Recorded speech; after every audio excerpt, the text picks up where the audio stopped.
Now this is interesting. Martin Armstrong goes full-blown John Titor. What? I may have a couple short videos. This will be one of them today. He's got an article. Martin Armstrong. ArmstrongEconomics.com. Posted May 30th, 2017. But the title of the video is "The Plot to Overthrow Trump is Very Real." Now, there's two things here I want to talk about regarding John Titor, the alleged time traveler guy.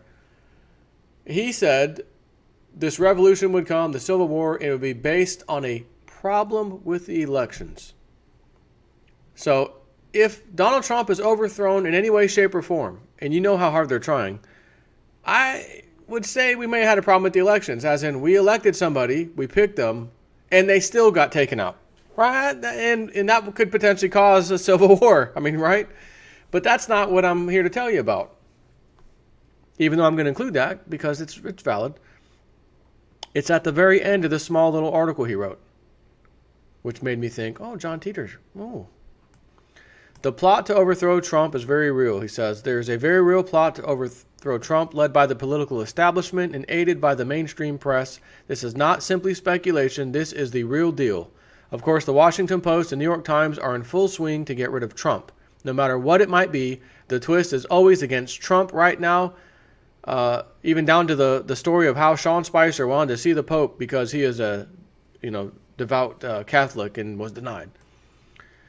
CNN, of course, is also a part of this conspiracy. You will never find any positive article about Trump in mainstream media. Here is CNN, and we can see that 50% of the top stories are always against Trump. We have Boehner, John Boehner, coming out saying Trump is a disaster. And keep in mind, this is the guy who threw people off the committees if they did not vote for his agenda. The Kushner story is desperately trying to make something out of nothing. Again, as always. Here we have, after Flynn's removal, Kushner suggesting setting up a direct channel for diplomatic purposes regarding Syria with the Russians. That is entirely within reason and has been done during confrontations in the past. This was only a suggestion. It's not done. Yet the press twists this into somehow supporting Russia, who single-handedly defeated Hillary to put Trump in office. They think if they can just keep selling that nonsense, it will become fact. The press seems to want war with Russia and absolutely nothing else. No such link was established, and the last thing you want to do is not talk to your adversary. So why is this a major story? Oh yes, it's again Russia. The press created the Spanish-American War. They supported the Vietnam War and killed more than 58,000 American boys. Most of my high school friends died thanks to them. Behind the curtain, Republican elites are conspiring to overthrow Trump, including Mr. Boehner, to protect the establishment. John McCain and Lindsey Graham are the worst of the lot in office. They obviously picked up the phone and called Boehner for help. The Republicans have lost it. They think this populism is over with Macron's victory in France, so it's time to get rid of Trump, and it will be all okay again. I have never seen, here's the part.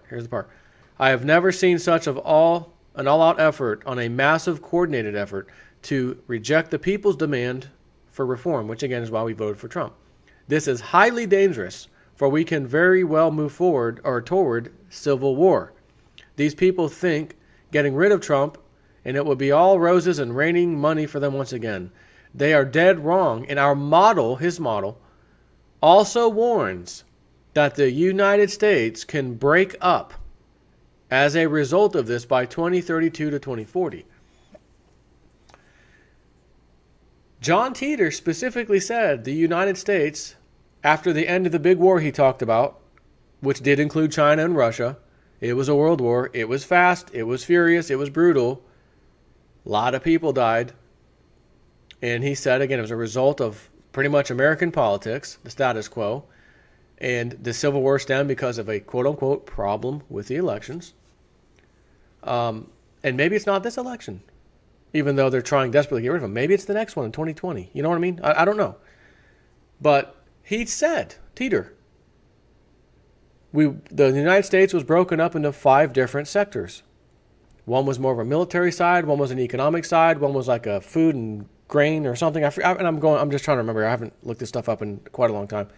But they all had like their pros, right? I think it was 5 sections, 4 or 5. I want to say 5. Again, they all had their, this one was more, economy. This one was more exports of stuff. This one was military. This one was whatever.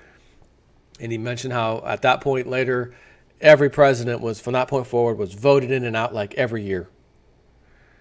Every single year we voted or something like that. And each one of those 5 sectors kind of had their own president, so to speak. So it's an interesting timeline that Martin Armstrong gives, 2032 to 2040, because that's exactly in the date, allegedly, again, this crazy story about John Titor, that he was around and had to come back, back in time to do something, get the IBM 5100 and all this other crap. This is exactly the time period he talked about. Find that very interesting. So, not that Mr. Martin Armstrong thinks he and knows about John Titor and all this crap. No, I'm telling you, Martin Armstrong goes full John Titor. That's the title of my video, and that's why. And this is why I'm telling you that. I doubt that this man has ever heard of John Titor or the whole damn story, nor would he even believe in it in 1 second. But it sure as hell stood out to me. So, just want to share that with you. Take care.